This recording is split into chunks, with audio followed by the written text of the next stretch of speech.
엄마가 세상을 떠난 건 내가 11살 때였습니다. 봄비가 내리던 날 엄마는 갑작스러운 교통사고로 우리 곁을 떠났어요. 아빠는 매일 밤 술을 마시며 울었고 저는 혼자 밥을 챙겨 먹으며 학교에 다녔습니다. 아빠, 오늘 저녁 뭐 먹을까요? 아빠는 대답 없이 텔레비전만 바라봤어요. 그의 눈은 마치 영혼이 빠져나간 것처럼 공허했습니다. 나는 아빠의 슬픔을 이해했지만 같이 아파하는 어린 딸이 있다는 사실은 잊혀진 것 같았어요. 엄마가 떠난 지 1년도 안 되어 아빠는 다른 여자를 집에 데려왔습니다. 첫 만남에서 그 여자는 환하게 웃으며 내게 다가왔어요. 안녕, 민지야. 난 수경이야. 앞으로 우리 잘 지내자. 수경은 겉으로 보기에 다정했고 아빠도 그녀 옆에서 오랜만에 웃는 모습을 보였습니다. 처음엔 나도 기뻤어요. 아빠가 다시 웃으니까요. 하지만 그건 잠시뿐이었습니다. 아빠가 출근하고 둘만 남은 어느 날 수경은 완전히 다른 모습을 보였어요. 내가 거실에서 숙제를 하고 있을 때였습니다. 내 눈에 띄지 말랬지?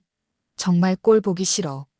갑작스러운 말에 고개를 들어보니 수경이 차가운 눈빛으로 나를 노려보고 있었어요. 그날부터 나는 숨죽이며 살기 시작했습니다. 아빠가 집에 있을 때는 다정한 새엄마 연기를 하다가 아빠가 나가면 냉정한 얼굴로 돌변했어요. 민지야, 내가 널 친딸처럼 생각해.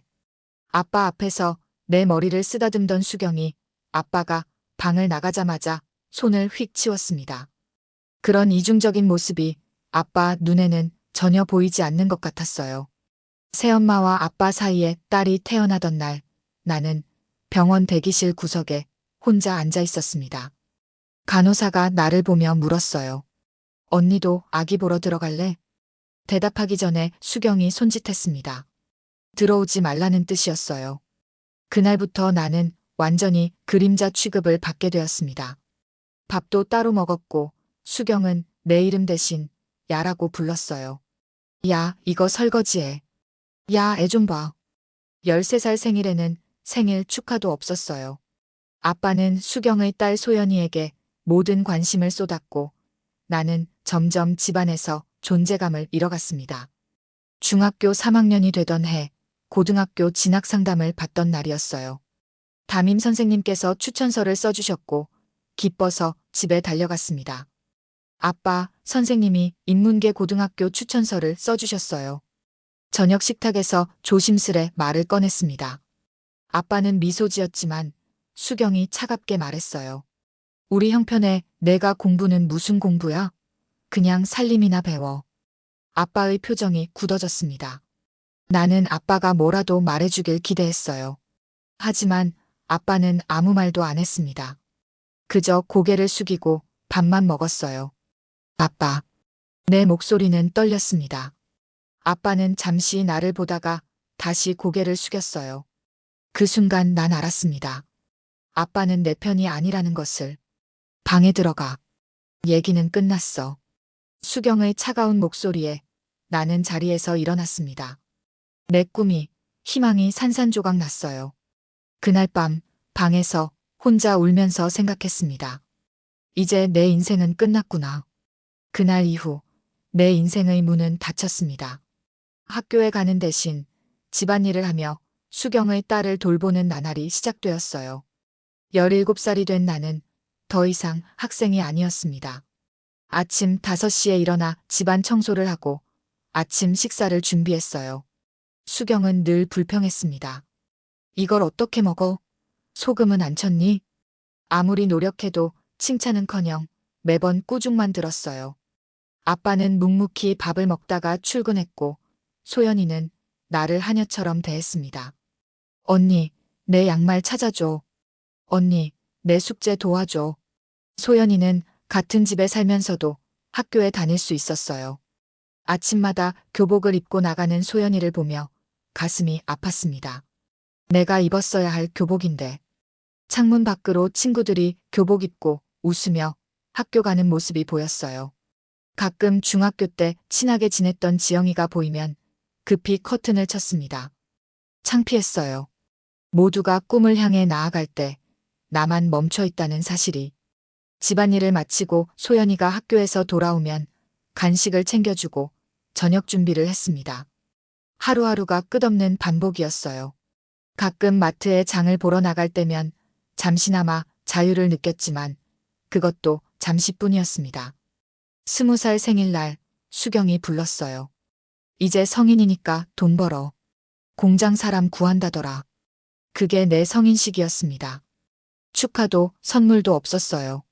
단지 밖으로 나가 돈을 벌어오라는 명령뿐. 다음 날 수경이 알려준 공장으로 향했습니다. 봉제 공장이었어요. 하루 12시간 미싱 앞에 앉아 옷을 만드는 일이었습니다. 손가락은 바늘에 찔리고 어깨는 결리고 눈은 아팠어요. 하지만 그 고된 시간이 집에서 보내는 시간보다는 나았습니다. 첫 월급날 봉투를 받아들고 기뻤어요. 내 인생에서 처음으로 내 노력으로 번 돈이었으니까요. 잠시나마 꿈을 꿨습니다. 이제 독립할 수 있을까? 하지만 그날 저녁 수경이 내 방에 들어왔어요. 월급 받았지? 내놔. 전부요? 당연하지. 내가 지금까지 먹고 자고 한 게 얼마인데. 게다가 소연이 학원비도 있어. 떨리는 손으로 월급 봉투를 건넸습니다. 수경은 봉투를 열어 돈을 세더니 만족한 듯 나갔어요. 내게 남은 건 교통비와 점심값 정도뿐이었습니다. 그 후로도 매달 월급날이면 같은 일이 반복되었어요. 전화가 올 때마다 돈 들어왔냐는 말만 들렸습니다. 나는 돈 벌어다 주는 기계 같았어요. 공장에서 만난 언니들은 주말에 놀러 가자고 했지만 내게는 여유가 없었습니다. 월급은 모두 집으로 보내고 주말에는 밀린 집안일을 해야 했으니까요. 그렇게 1년이 지났습니다. 어느 날 공장 사장님이 불렀어요. 민지야, 기숙사로 옮길래? 출퇴근 시간이 길어서 힘들어 보이던데. 그 말에 가슴이 뛰었습니다. 기숙사라. 집을 떠날 수 있는 기회였어요. 하지만 수경이 허락할까? 용기를 내어 저녁에 말했습니다. 기숙사로 옮기려고요. 출퇴근이 너무 힘들어서. 수경은 잠시 생각하더니 고개를 끄덕였어요. 그래. 근데 월급은 그대로 다 보내. 내게는 그것만으로도 충분했습니다. 집을 떠날 수 있다는 것, 수경의 얼굴을 매일 보지 않아도 된다는 것만으로도 그때까진 나도 세상도 포기하고 살았습니다. 그저 하루하루를 견디는 것, 그것만이 내 목표였어요. 하지만 기숙사로 옮기면서 내 인생에 작은 변화가 찾아오리라고는 상상도 못했습니다. 기숙사에 도착한 첫날, 낯선 환경에 긴장됐습니다. 방은 좁았지만 깨끗했어요. 2명이 쓰는 방이었고 내 침대 옆에는 이미 짐이 놓여 있었습니다. 안녕하세요. 저 들어와도 될까요? 조심스레 문을 열자 책상 앞에 앉아있던 여자아이가 고개를 들었어요. 어서 와. 넌 새로운 룸메이트구나. 난 지은이야. 지은이는 22살로 나보다 2살 많았습니다. 단정한 인상에 안경을 쓰고 있었어요. 침대 옆 책상에는 책이 가지런히 쌓여 있었습니다. 저는 민지예요. 오늘부터 같이 지내게 됐네요. 짐을 풀면서 지은이에 대해 알게 되었어요. 지은이도 봉제 공장에서 일했지만 퇴근 후에는 항상 책을 읽었습니다. 독학으로 검정고시를 준비 중이었어요. 왜 그렇게 열심히 공부해요? 궁금해서 물었습니다. 지은이는 미소 지으며 대답했어요. 난 대학에 가고 싶어. 가정 형편 때문에 고등학교를 중퇴했거든. 하지만 포기하고 싶진 않아. 그 말을 듣는데 가슴이 뭉클했습니다. 나와 비슷한 상황인데도 꿈을 포기하지 않는 모습이 부러웠어요. 그날부터 우리는 많은 이야기를 나눴습니다. 내 이야기도 조금씩 털어놓게 됐어요. 새엄마의 학대, 고등학교에 가지 못한 일, 월급을 모두 빼앗기는 현실까지. 지은이는 내 이야기를 진지하게 들어주었습니다. 그러더니 어느 날 저녁 자신의 공부 노트를 보여주며 말했어요. 너도 공부 다시 시작하면 되잖아. 순간 웃음이 나왔습니다. 이 나이에 무슨 공부야. 늦은 게 아니라 멈췄던 거야. 그 말이 머리를 때렸습니다. 맞아요. 난 그저 멈췄을 뿐이었어요. 정말 늦은 건 아니었습니다. 그날 밤 잠들기 전 오랜만에 미래를 상상했어요. 만약 공부를 다시 시작한다면, 고등학교 졸업장을 받는다면, 혹시 대학에 간다면, 다음 날부터 지은이가 공부할 때 나도 옆에 앉아 책을 펼쳤습니다. 처음에는 중학교 국어 문제집부터 시작했어요. 오랜만에 공부를 하니 머리가 무거웠지만 한 문제, 한 문제 풀어나가는 게 이상하게 즐거웠습니다. 낮에는 기계 옆에서 일했고 밤에는 내 인생을 다시 세우는 시간이었어요. 지은이는 인내심 있게 내 공부를 도와주었습니다. 간식 시간에도 단어장을 들고 다니며 외웠어요. 민지야, 넌 머리가 좋은데? 이렇게 빨리 따라오다니. 지은이의 칭찬에 얼굴이 붉어졌습니다. 평생 칭찬을 들어본 적이 없어서 어색했지만 기분은 좋았어요. 나도 할 수 있을지도 모르겠다. 라는 생각이 조금씩 자라나기 시작했습니다. 공부를 시작한 지 2달쯤 지났을 때 수경에게서 전화가 왔어요. 월급날이었습니다. 돈이 왜 이렇게 적어? 수경의 목소리는 화가 나 있었습니다. 이번 달부터 월급의 절반만 보내기로 결심했거든요. 나머지는 공부책을 사고 미래를 위해 모으려고 했습니다. 이제부터는 그 정도만 보낼 거예요. 뭐, 미쳤니? 수경의 목소리가 올라갔습니다. 떨렸지만 용기를 내어 말했어요. 내 주제의 대학이야? 내 마음을 읽은 것처럼 수경이 비웃었습니다. 하지만 이번엔 달랐어요. 내가 먼저 말했습니다. 저 대학 갈 거예요. 검정고시 보고 제가 번 돈으로 갈 거예요. 한순간 공장보다 더 뜨거운 침묵이 전화기 너머에서 흘렀습니다. 그리고 욕설이 쏟아졌어요. 예전 같았으면 울면서 전화를 끊었을 텐데 이번엔 끊지 않았습니다. 이제 저를 위해 살 거예요. 앞으로 전화하지 마세요. 전화를 끊고 손이 떨렸지만 웃음이 났습니다. 그게 내 첫 번째 자유였어요. 마치 오랜 쇠사슬이 풀린 것 같은 해방감을 느꼈습니다. 지은이는 내 달라진 모습을 보고 환하게 웃었어요. 잘했어, 민지야. 이제 진짜 내 인생이 시작되는 거야. 그날 밤 오랜만에 편안하게 잠들었습니다. 꿈에서는 교복을 입고 학교에 가는 내 모습이 보였어요. 전화를 끊은 후 수경은 여러 번 더 전화를 걸어왔습니다. 하지만 받지 않았어요. 결국 어느 날 아빠가 직접 전화를 했습니다. 민지야, 잘 지내니? 몇 년 만에 들은 아빠의 목소리는 낯설었어요. 오랫동안 말을 걸지도 관심을 보이지도 않았던 사람이었으니까요. 네, 아빠. 전 잘 지내요. 수경이랑 좀 심하게 얘기했다면서. 미안하지만 집에 돈은 계속 보내줬으면 해. 역시 돈 이야기였습니다. 가슴이 아팠어요. 내 안부가 아니라 돈이 목적이었다니. 아빠, 전 제 인생을 살고 싶어요. 이제 공부도 시작했고 검정고시도 볼 거예요. 하지만 소연이 학원비도 있고 소연이는 아빠 딸이잖아요. 아빠가 책임지세요. 전 이제 제 길을 갈게요. 전화를 끊고 한참을 울었습니다. 아빠에게 이런 말을 한 적이 없었거든요. 하지만 눈물 속에는 슬픔만이 아니라 희망도 있었어요. 내가 나를 지킨다는 것, 그것만으로도 큰 변화였으니까요. 이후 공장 생활은 전과 같았지만 내 마음은 달라졌습니다. 이제 모든 월급은 내 것이었어요.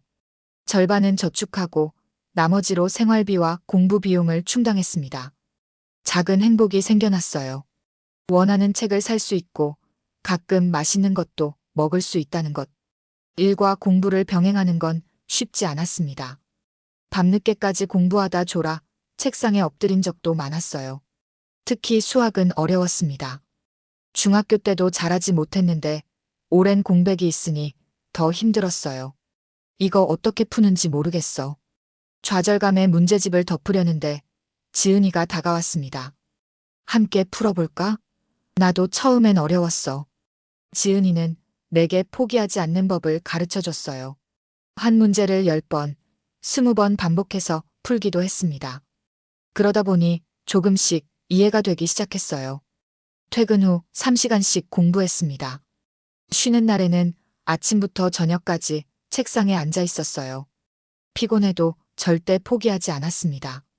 이건 내 인생을 바꿀 기회였으니까요. 민지야, 오늘은 좀 쉬지 그래? 지은이가 걱정스런 눈으로 물었습니다. 확실히 피곤했어요. 눈은 충혈되고 어깨는 결렸습니다. 하지만 쉴 수 없었어요. 괜찮아. 이렇게 열심히 해야 따라갈 수 있어. 사실 나는 두려웠습니다. 다시 예전으로 돌아갈까봐.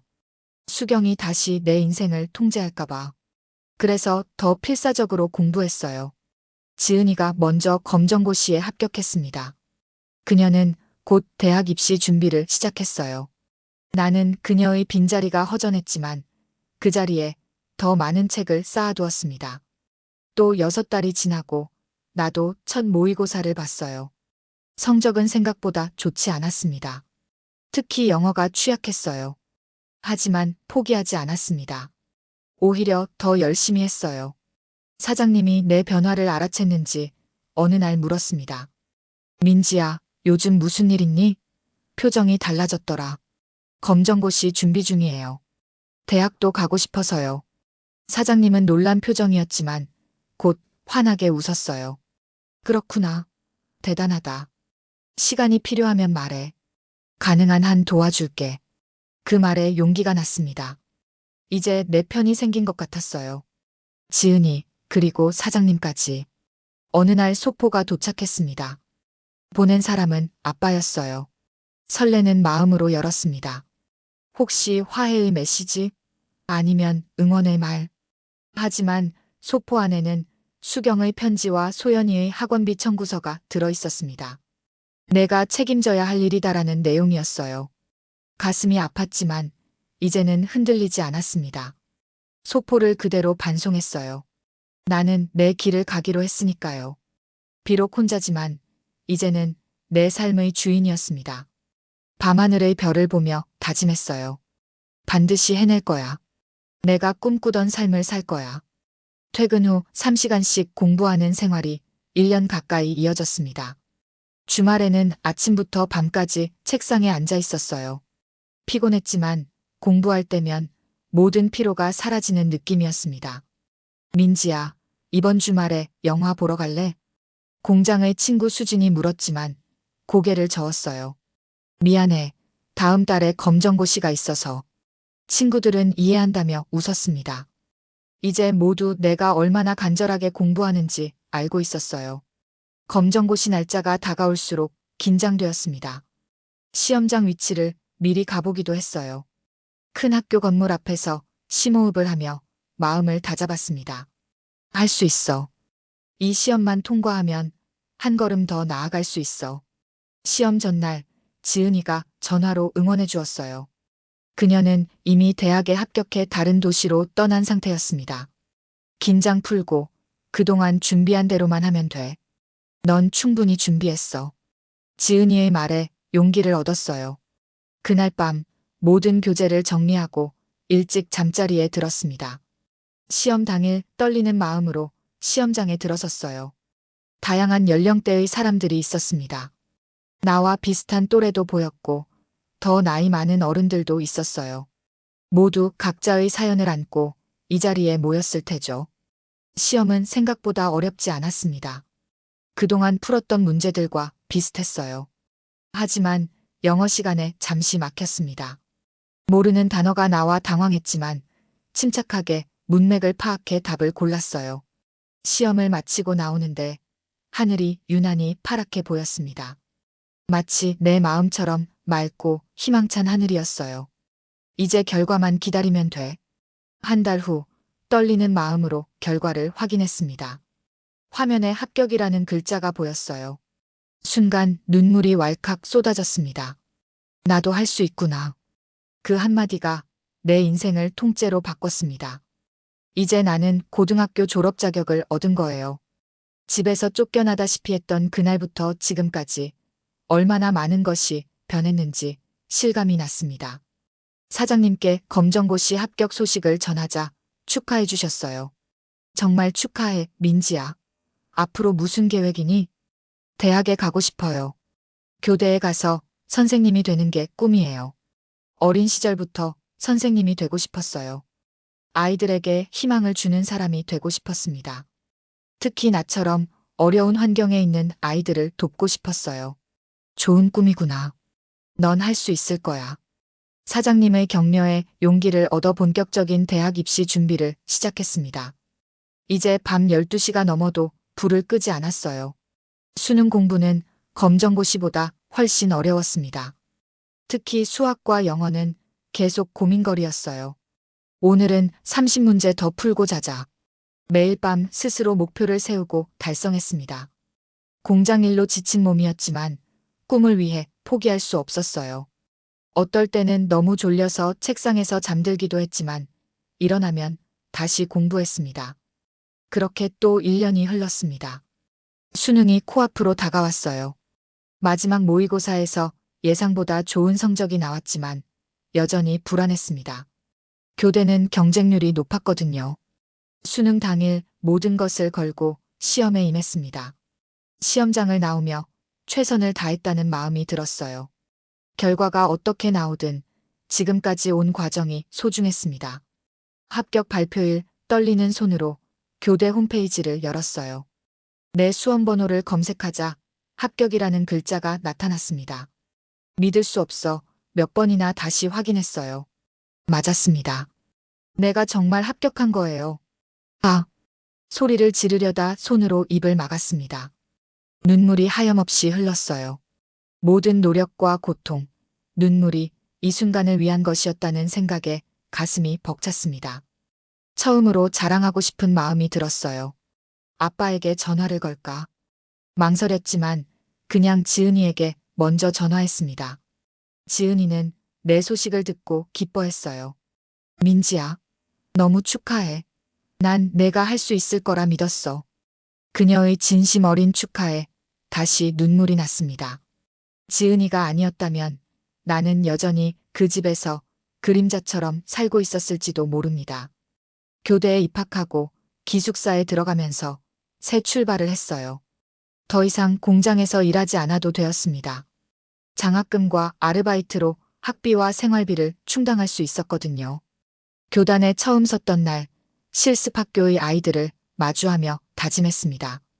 나처럼 버티며 사는 아이는 없게 하자. 그게 내 삶의 전부였습니다. 더 이상 새엄마의 그림자에서 벗어나 진정한 나로 살아가는 것. 그리고 나처럼 상처받은 아이들에게 희망이 되어주는 것. 그것이 내 꿈이자 목표가 되었어요. 대학교 3학년이 되던 해 교육 봉사활동을 하게 되었습니다. 주말마다 지역 아동센터에 가서 아이들을 가르치는 일이었어요. 그곳에서 한 남자 선생님을 만났습니다. 안녕하세요. 전 이번에 새로 오게 된 박민지입니다. 반갑습니다. 저는 김준호라고 합니다. 여기서 수학을 가르치고 있어요. 준호 선생님은 조용하고 따뜻한 인상이었습니다. 아이들과 대화할 때 항상 눈을 맞추고 진심으로 들어주는 모습이 인상적이었어요. 몇 주 동안 같이 봉사하면서 우리는 자연스럽게 가까워졌습니다.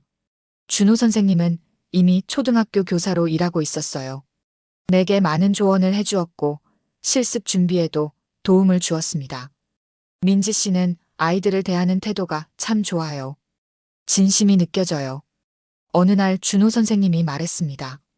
그의 진심 어린 칭찬에 얼굴이 붉어졌어요. 오랜만에 느끼는 따뜻함이었습니다. 봉사가 끝난 후 우리는 종종 커피숍에서 이야기를 나누게 되었어요. 처음에는 교육에 관한 대화였지만 점차 서로의 일상과 과거까지 나누게 되었습니다. 사실 저는 고등학교를 검정고시로 졸업했어요. 조심스레 내 이야기를 꺼냈습니다. 보통 이런 이야기를 하면 사람들이 불편해하거나 측은하게 봤거든요. 하지만 준호 선생님은 달랐습니다. 정말 대단하네요. 그런 환경에서 여기까지 오셨다니 존경스러워요. 그의 눈빛에는 진심이 담겨 있었어요. 어느새 내 과거의 상처들을 모두 이야기하고 있었습니다. 새엄마와의 관계, 아빠의 무관심, 공장에서의 시간들. 처음으로 누군가에게 모든 것을 털어놓았어요. 준호 선생님도 자신의 이야기를 해주었습니다. 그는 어린 시절 부모님을 교통사고로 잃고 할머니 손에서 자랐다고 해요. 어려운 환경에서도 꿈을 잃지 않고 교사가 되었다고 했습니다. 우리 참 비슷한 것 같네요. 준호 선생님이 미소 지으며 말했습니다. 그 말에 마음이 따뜻해졌어요. 맞아요. 우리는 비슷했습니다. 아픔을 이겨내고 여기까지 온 사람들. 봉사활동이 끝난 후에도 우리는 계속 만났어요. 영화도 보고 미술관도 가고 때로는 그냥 공원을 산책하기도 했습니다. 준호 선생님과 함께 있으면 마음이 편안했어요. 그는 내 이야기를 진심으로 들어주고 내 작은 성취에도 기뻐해 주었습니다. 민지 씨는 참 강한 사람이에요. 어느 날 준호 선생님이 말했어요. 강하다기보다는 그냥 살아남았을 뿐이에요. 아니에요. 민지 씨는 정말 강해요. 그리고 그 강함 속에 따뜻함도 있어요. 그게 정말 특별해요. 그의 말에 가슴이 뭉클했습니다. 누군가에게 특별한 존재가 된다는 것, 그것은 내게 너무나 새로운 경험이었어요. 당신은 참 강한 사람이에요. 이제 그 외로움, 내가 덜어줄게요. 준호 선생님의 고백에 오래 묻혀있던 감정이 터졌습니다. 눈물이 멈추지 않았어요. 그는 조용히 내 눈물을 닦아주었습니다.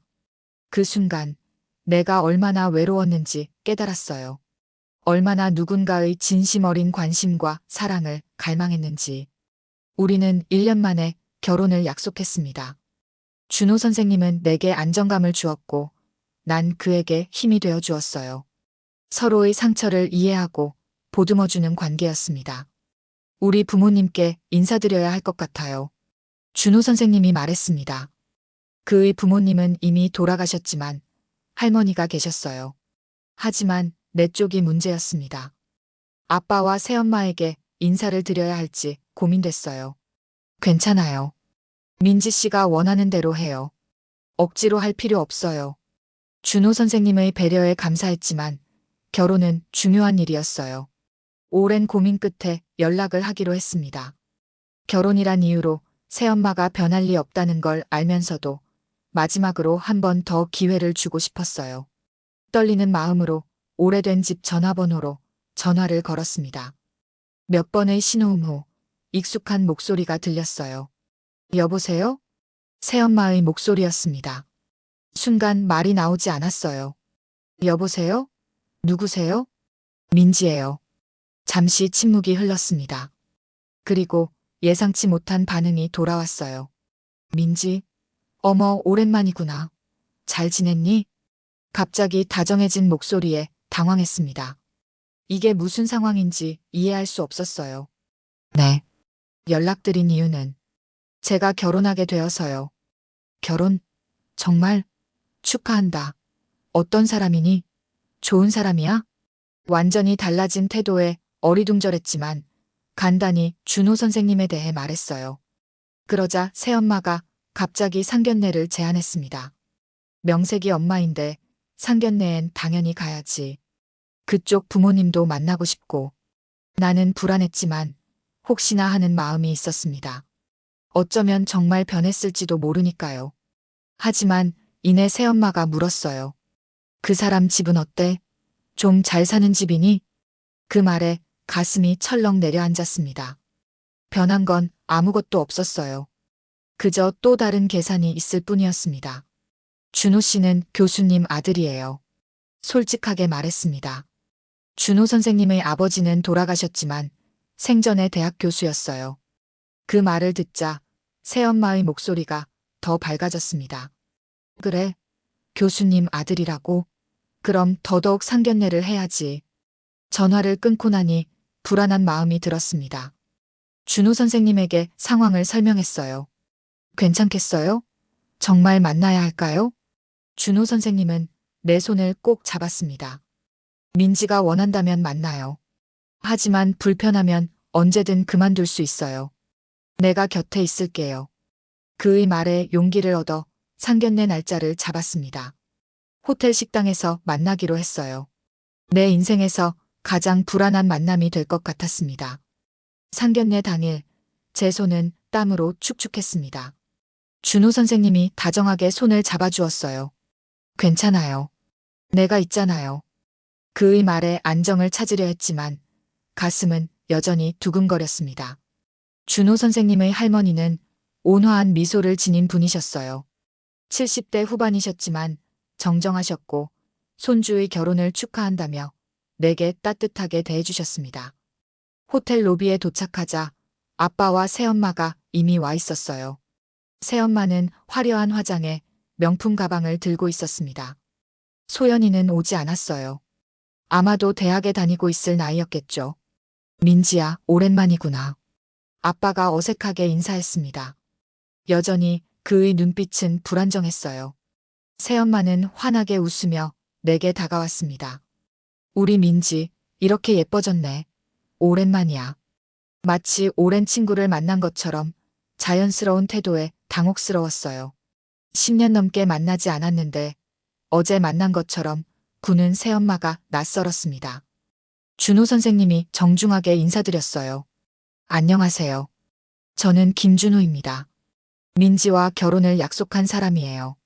그의 차분하고 예의 바른 태도에 새엄마의 눈빛이 반짝였습니다. 우리는 예약된 테이블에 앉았어요. 준호 선생님의 할머니도 조용히 자리에 앉으셨습니다. 할머님, 학교 교장 선생님이셨다고요? 정말 대단하세요. 새엄마가 준호 할머니께 다가갔습니다. 사실 준호 할머니는 평범한 주부셨지만 준호 선생님의 아버지가 교수였다는 말에 새엄마가 오해한 모양이었어요. 아니에요. 저는 그냥 농사 짓던 사람이었어요. 아들이 교수였죠. 할머니의 정정에도 새엄마는 여전히 과장되게 친절했습니다. 테이블 위로 음식이 나오자 대화가 시작되었어요. 준호 선생님이 자신의 직업과 계획에 대해 말했고 아빠는 간간히 고개를 끄덕였습니다. 그래서 결혼식은 언제 할 생각이니? 새엄마가 물었어요. 우리는 아직 정확한 날짜를 정하지 않았다고 대답했습니다. 서두를 필요 없지. 두 사람이 준비 잘해서 좋은 가정 꾸리면 돼요. 준호 할머니의 따뜻한 말씀에 마음이 편안해졌어요. 그런데 갑자기 새엄마가 웃으며 말했습니다. 우리 애가요. 공부는 좀 반항심이 있었지만요. 그래도 검정고시 보고 대학 간 건 운이 좋았죠. 그 말이 떨어지는 순간 식탁 위의 공기가 얼어붙었습니다. 준호 선생님이 내 손을 꼭 잡았어요. 아빠는 당황한 표정이었고 준호 할머니의 얼굴이 굳어졌습니다. 운이 좋았다고요? 할머니가 조용히 물었어요. 새엄마는 내 과거를 마치 자신이 알려주는 것처럼 말하기 시작했습니다. 네, 민지가 고등학교를 안 갔거든요. 좀 반항이 심해서 내 손이 떨렸습니다. 이건 사실과 완전히 달랐어요. 내가 고등학교에 가지 못한 건 새엄마가 허락하지 않았기 때문이었습니다. 새엄마, 그건 사실이 아니에요. 용기를 내어 말했지만 새엄마는 무시하고 계속했어요. 교수님네 아드님이 이런 애랑 결혼한다니. 그래도 솔직히 말씀드려야죠. 우리 둘째 딸은 정규대학 나왔거든요. 그 말에 테이블 위에 젓가락이 떨어지는 소리가 났습니다. 그리고 예상치 못하게 준호 할머니의 손이 테이블을 강하게 내리쳤어요. 당신, 한 번이라도 미안했어요? 할머니의 목소리는 낮았지만 단호했습니다. 새엄마가 놀란 듯 할머니를 쳐다봤어요. 이 아이 학교도 못 보내고 공장에 보내고 그걸 부끄럽게 말하는 게 어미 입에서 나올 말입니까? 할머니의 눈에는 분노가 가득했어요. 새엄마는 당황한 기색이었습니다. 아니, 그게 아니라 민지 어머님, 제가 민지에게 모든 이야기를 들었어요. 준호 선생님이 차분하게 말했습니다.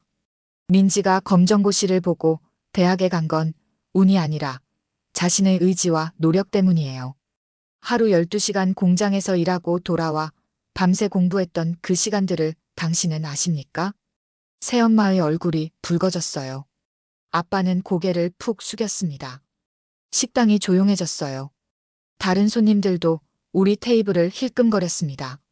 그런 일이 있었나요? 아빠가 작은 목소리로 물었어요. 내 눈에서 눈물이 흘렀습니다. 아빠는 정말 몰랐던 걸까요? 아니면 모른 척한 걸까요? 아빠, 당신은 정말 몰랐어요? 내가 고등학교에 가고 싶어 했는데 새엄마가 막았던 걸. 내가 17살부터 집안일만 했던 걸. 내 월급을 모두 빼앗아 갔던 걸. 정말 몰랐어요? 아빠는 대답하지 못했어요. 그의 침묵이 모든 것을 말해주었습니다. 준호 할머니가 일어서셨어요. 우리 가요. 이런 분들과 더 이야기할 필요 없어요. 새엄마가 당황하며 할머니의 팔을 잡았습니다. 잠깐만요. 오해가 있었나 봐요. 민지는 우리 딸인데. 그때 준호 할머니가 다시 한번 단호하게 말씀하셨어요. 당신은 이제 조용히 계세요. 예비 며느리는 이제 우리가 지킬 겁니다. 그 말에 새엄마의 얼굴이 하얗게 변했어요. 우리는 자리를 떴고 아빠와 새엄마는 그대로 남겨졌습니다. 그날 모든 관계가 끊어졌어요. 그날 이후 나는 새엄마와 연락을 끊었습니다. 아빠도 마찬가지였어요. 매달 형식적으로 보내던 작은 용돈도 모두 중단했습니다. 이제 그들은 내 삶에 없는 사람들이 되었어요. 준호 선생님의 할머니는 내게 진짜 어머니 같은 존재가 되어주셨습니다. 주말마다 할머니 댁에 방문해 함께 음식을 만들고 이야기를 나눴어요. 할머니는 내 이야기를 들으며 자주 눈물을 훔치셨습니다. 민지야, 내가 얼마나 힘들었니? 이제는 행복하게 살아야 해. 결혼 준비는 순조롭게 진행되었어요. 큰 결혼식보다는 소박하게 치르기로 했습니다. 동료 교사들과 대학 친구들, 그리고 지은이도 초대했어요. 지은이는 이미 결혼해 아이를 가진 상태였지만 내 결혼식을 위해 멀리서 찾아왔습니다. 민지야, 드디어 내 차례구나. 정말 축하해. 지은이는 내게 꼭 안겨 축하해 주었어요. 그녀가 아니었다면 나는 지금 여기 없었을지도 모릅니다. 첫 번째 용기를 준 사람이니까요. 결혼식 날 준비실에서 웨딩드레스를 입고 있는데 문이 열렸어요. 준호 할머니가 작은 상자를 들고 들어오셨습니다. 민지야, 이건 내 어머니의 비녀란다. 대대로 며느리에게 물려준 거야. 떨리는 손으로 상자를 받았어요. 그 안에는 오래된 비녀가 있었습니다. 단순하지만 품이 있는 디자인이었어요. 할머니, 저한테 이런 소중한 걸 주셔도 돼요? 당연하지. 넌 이제 우리 가족이야. 그 말에 눈물이 났어요. 가족이라는 단어가 이렇게 따뜻할 수 있다니. 할머니가 내 손을 꼭 잡으셨습니다. 이젠 울 일 없게 해줄게. 이제 진짜 행복만 해라. 그 말에 참았던 눈물이 터져 나왔어요. 평생 그리워했던 말, 듣고 싶었던 말이었습니다. 결혼식은 아름답게 진행되었어요. 준호 선생님은 내내 내 손을 놓지 않았고 모두가 우리를 축하해 주었습니다. 아빠와 새엄마는 오지 않았지만 그것조차 더 이상 상처로 다가오지 않았어요. 이제 내게는 진짜 가족이 생겼으니까요. 신혼여행을 마치고 새 집에 돌아왔을 때 준호 선생님이 내게 편지 한 통을 건넸습니다. 결혼식 날 누군가 놓고 간 거예요. 당신 이름이 적혀 있어서. 봉투를 열어보니 아빠의 글씨체였어요. 떨리는 마음으로 편지를 읽었습니다. 민지에게. 아빠는 너에게 진심으로 미안하다. 내가 얼마나 힘들었는지 이제야 알게 되었구나. 용서해달라고 말할 자격도 없지만 그래도 너의 행복만큼은 진심으로 바란다. 새 가족과 함께 행복하게 살아라. 마이너스 아빠가. 편지를 읽고 한참을 울었어요. 아빠의 사과가 모든 상처를 치유해주진 않았지만 그래도 조금은 마음이 편해졌습니다. 괜찮아요? 준호 선생님이 걱정스럽게 물었어요. 고개를 끄덕였습니다. 네, 이제 괜찮아요. 모든 게 다 지나갔으니까요. 우리는 둘 다 교사가 되어 아이들을 가르쳤어요. 특히 나는 어려운 환경의 아이들에게 더 관심을 기울였습니다. 내 경험이 그들에게 작은 희망이 되길 바랐으니까요. 결혼한 지 1년이 지났을 때 임신 소식을 알게 되었습니다. 뱃속에서 자라는 작은 생명에 감사함을 느꼈어요. 내 아이는 절대로 내가 겪었던 상처를 경험하지 않을 것입니다. 오직 사랑만 받고 잘할 테니까요. 준호 할머니는 내가 임신했다는 소식에 너무 기뻐하셨어요. 매일 건강식을 챙겨주시고 태교의 좋은 음악도 들려주셨습니다. 우리 증손주가 태어나는 걸 볼 수 있다니 이렇게 행복할 수가. 할머니의 기쁨 가득한 표정을 보며 생각했어요. 이게 진짜 가족이구나. 어느 날 저녁 준호 선생님과 함께 소파에 앉아 TV를 보고 있었습니다. 그가 문득 내 배를 쓰다듬으며 말했어요. 민지야, 고마워. 갑자기 왜요? 내가 내 곁에 있어줘서. 우리 가족이 되어줘서. 그의 진심 어린 말에 가슴이 따뜻해졌습니다. 나는 비로소 깨달았어요. 가족이란 피로 이어지는 게 아니라 끝까지 나를 지켜주는 마음이라는 걸. 새엄마와 아빠는 혈연으로는 가족이었지만 마음으로는 타인이었어요. 하지만 준호 선생님과 할머니 그리고 뱃속의 아이는 진정한 의미의 가족이었습니다. 저도 고마워요. 진짜 행복을 알게 해줘서. 창밖으로 별이 빛나는 밤하늘이 보였어요. 어둠 속에서도 빛나는 별처럼 아무리 어두운 시간도 결국은 지나가고 빛이 찾아온다는 걸 이제 난 알고 있습니다. 내 인생의 어두운 시간들은 이제 모두 지나갔어요. 앞으로의 날들은 사랑과 행복으로 가득할 것입니다. 뱃속의 아이에게 속삭였어요. 사랑해. 내가 이 세상에서 가장 행복한 아이가 되게 해줄게. 그것이 내 삶의 새로운 약속이 되었습니다. 오늘의 이야기는 여기까지입니다. 여러분의 구독과 좋아요는 영상 제작에 큰 힘이 됩니다. 구독과 좋아요 부탁드립니다.